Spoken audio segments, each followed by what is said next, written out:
Hey everybody, Roxabox90 here with my frame-by-frame analysis of the Theros trailer. Yes, it's finally here, and for those who've watched my prior, I think it was for Gatecrash maybe, that I did an analysis, I think this one I'm just going to do throughout the video. I'm not going to just put text in, I'm going to give you my thoughts as the video plays, and I'll pause and discuss whatever I'm thinking at the time. So first off, we start with the Planeswalker symbol, Magic the Gathering.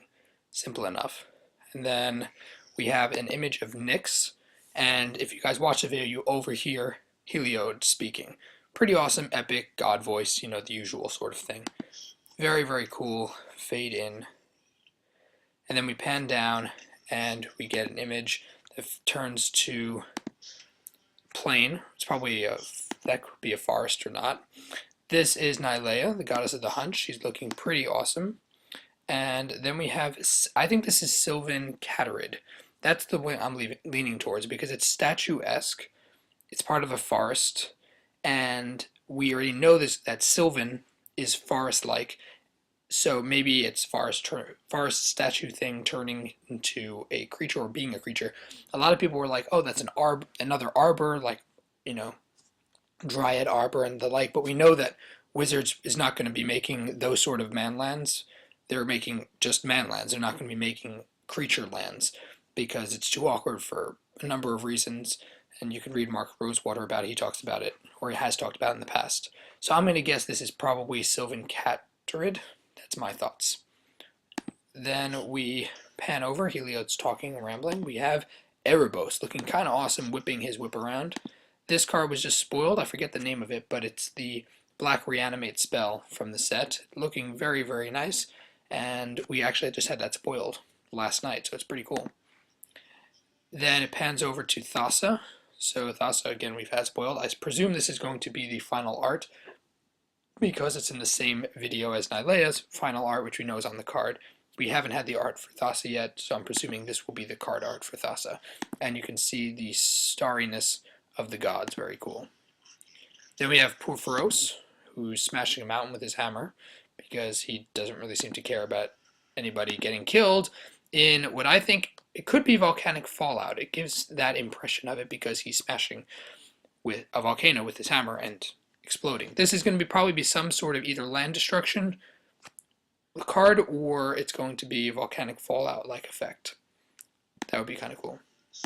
Then we have a warrior hero turning around because he's about to get stamped on by, I forget what these are called. I mean, obviously it's a Cyclops influence here, and this could be a removal. It could be some sort of, minus something to a creature sort of thing.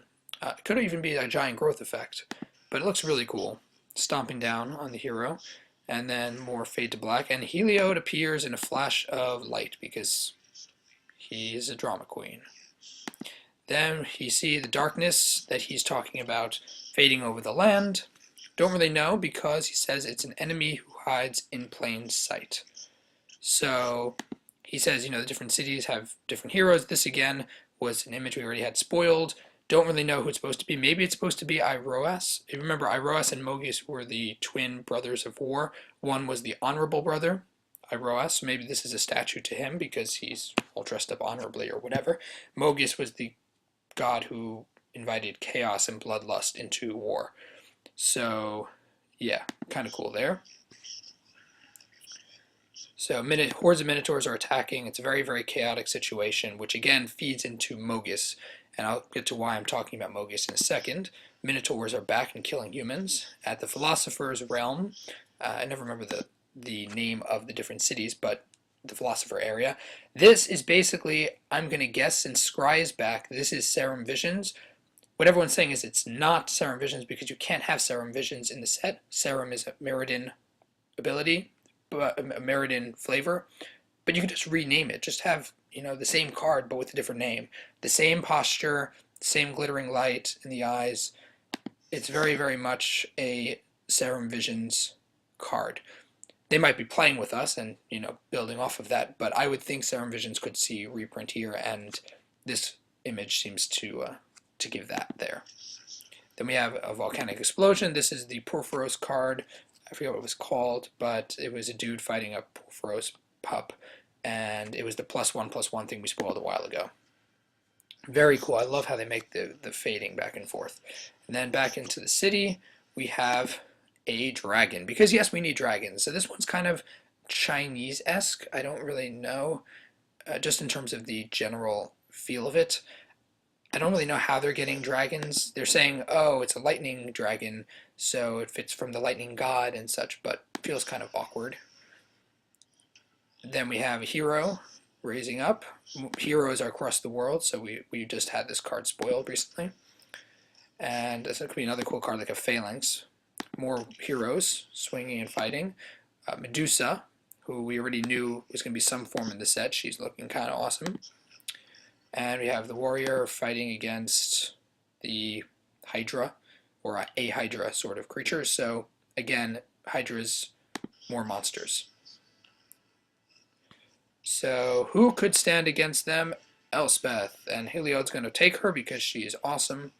There we go. That is the the art that's being used for the set of her, in boxes and such. Killing Hydra, we've seen that, or some form of snake Hydra thing. Her being victorious, and there is Heliod. I believe this is Heliod reaching out to her, saying, "Come on, lady, go do your thing," because she has to go into his enemy. Who is his enemy? Heliod supposedly rules the land, and this enemy is hiding in plain sight. So who could it be?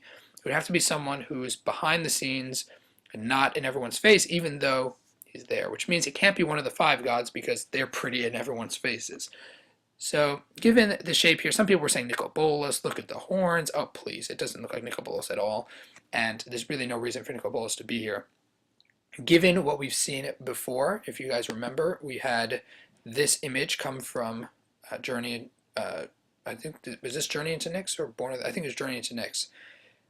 That guy, does he remind you of anything? Yeah, those horns and that face, that looks close enough. I'm putting it out here. I think it's Mogius is the villain going on, because he's a minor god, but he's a god of chaos and bloodlust and such, and I think this is resemblance enough to that. So I'm guesstimating, speculation, this is Mogius who's making Heliod very upset, and as a minor god, it kind of Mogius hides under the radar, so I think that would be very cool. And then we have the Theros symbol. So sorry, it's about 3 times as long as the trailer, but that's my general analysis. Guys, go watch the trailer. I'll link it in the description of the video so you guys can see what the trailer is. It's pretty awesome with sound and everything. Definitely watch it. Try to watch it full screen. Let me know all your thoughts below in the comments section. As always, Roxabox90 signing out. I'll see you guys next time.